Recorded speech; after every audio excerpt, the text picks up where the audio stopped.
Bueno, ya está con nosotros el doctor Eduardo Panameño, quien es infectólogo. Vamos a platicar un poco y conocer sobre esta bacteria que es la salmonela, a dónde se encuentra, cómo podemos prevenirla y cuáles son obviamente sus consecuencias. Bienvenido, doctor. Muchas gracias. Como siempre, un gusto grande estar con ustedes aquí y con su amable audiencia.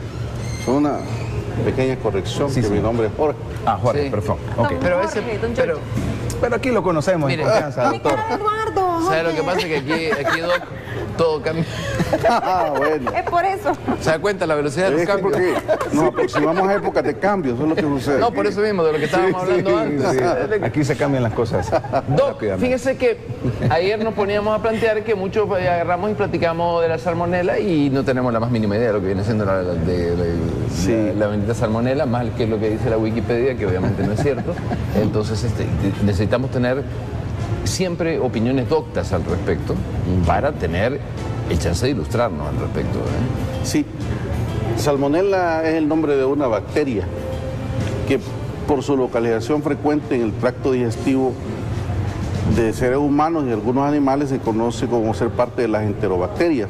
Esto es importante porque cuando tenemos problemas de salud relacionados con esta bacteria, quiere decir que de alguna manera hemos tenido contacto con heces humanas o animales que han llegado a nuestros alimentos, a lo que bebemos, y de esa manera llegan a nosotros.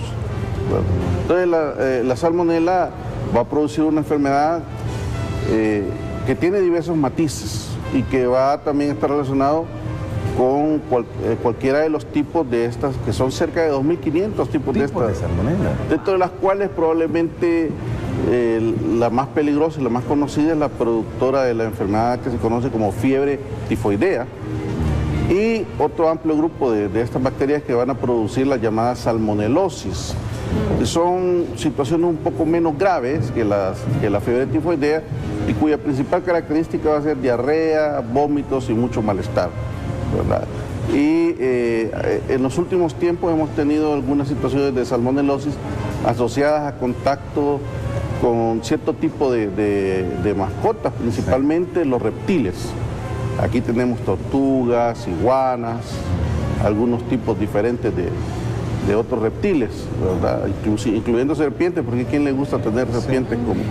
Y entonces el contacto con las heces de estas especies puede llevar a situaciones difíciles, como recientemente en Estados Unidos hubo una epidemia enorme que algunas personas tenían la costumbre de poner las tortugas a nadar en las piscinas y luego iban y nadaban, tragaban agua y teníamos las situaciones diferentes. Otras veces es porque cuando consumimos vegetales, principalmente hortalizas, son irrigadas con aguas sucias, con aguas contaminadas, y esto ha llevado también al aparecimiento de situaciones de enfermedades de diarrea, vómitos. Esto de hecho es una de las causas más frecuentes de lo que conocemos como intoxicación alimentaria, que se caracteriza porque horas después de haber consumido suele afectar a varias personas, ¿no? Todos los que comieron, todos los que tuvieron, desarrollan cuadros de diarrea, náuseas, vómitos intensos que muchas veces terminan en el hospital. Claro. Y fundamentalmente, claro, la fiebre tifoidea. La fiebre tifoidea es una enfermedad que mata, una enfermedad muy peligrosa y que si no se trata apropiadamente puede traer graves complicaciones, ¿verdad? Esto es entonces la salmonela.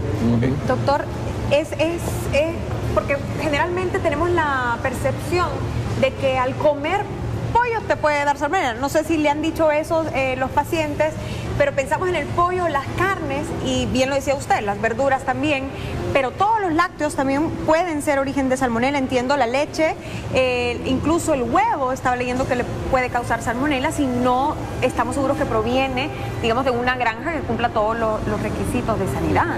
Independientemente de dónde provengan, principalmente los huevos, tienen que lavarse antes de cocinarlo, porque hay varias especies de salmonela que son habitantes comunes del intestino de las aves de corral, independientemente de la higiene que se ha tenido, son parte de la flora de ellas intestinal. Entonces cada vez que se va a preparar huevo, hay que lavar bien la cáscara. De hecho, en ciertas condiciones en las cuales una persona tiene sus defensas bajas por diferentes situaciones, se recomienda que no consuma huevo crudo, con la yema cruda al menos, ¿verdad? Porque puede haber presencia de salmonelas que en condiciones normales no van a ser un mayor problema, pero para alguien que tenga las defensas bajas sí. Ahora, el punto aquí, cuando se va a preparar y vamos a decir, a alinear las aves, siempre hay riesgo de que haya contaminación con salmonela. Por eso es bien importante que las personas que van a preparar alimentos sean adecuadamente educadas en relación a las medidas de higiene y la manera de cómo se prepara esto, ¿verdad? Cómo se va a cortar. Dadas las condiciones sanitarias específicamente que existen en nuestro país, desgraciadamente en muchos lugares que no se observan todo este tipo de precauciones que usted nos dice, imagino que no es una cuestión que se pueda hacer controlable de buenas a primeras la propagación de la salmonela como per se. Sí, esto tiene que ver justamente con las condiciones sociosanitarias. Y de hecho, mayo siempre fue conocido porque las enfermedades diarreicas se aumentan. ¿Por qué razón? Porque tenemos el inicio de la temporada de lluvia. Bueno, digamos que eso se ha alterado en los últimos años y que este año, después de muchos años, el invierno comenzó en mayo, como esperábamos. El Día de la Cruz. Como siempre ha sido, ¿verdad? Pero las alteraciones climáticas han hecho con que las lluvias no comiencen siempre en mayo en los últimos años. El punto es que cuando inician las lluvias, la poca presencia de letrinas apropiadamente construidas hace que las lluvias arrastren mucho de nuestra población todavía defeca y orina al aire libre. Y cuando las moscas no ayudan. ¿Cómo dice? Las moscas no ayudan. Muy poco, sí ayudan, pero no es tan importante como, por ejemplo, y el otro hecho, el lavado de manos. Claro. Es importante, pero las lluvias que arrastran las deposiciones contaminan los ríos, pozos, y luego la falta de higiene. El lavado de manos es fundamental, ¿verdad? Antes, durante y después, antes de comer, después de ir al baño, ¿verdad? Siempre que vamos a hacer algo.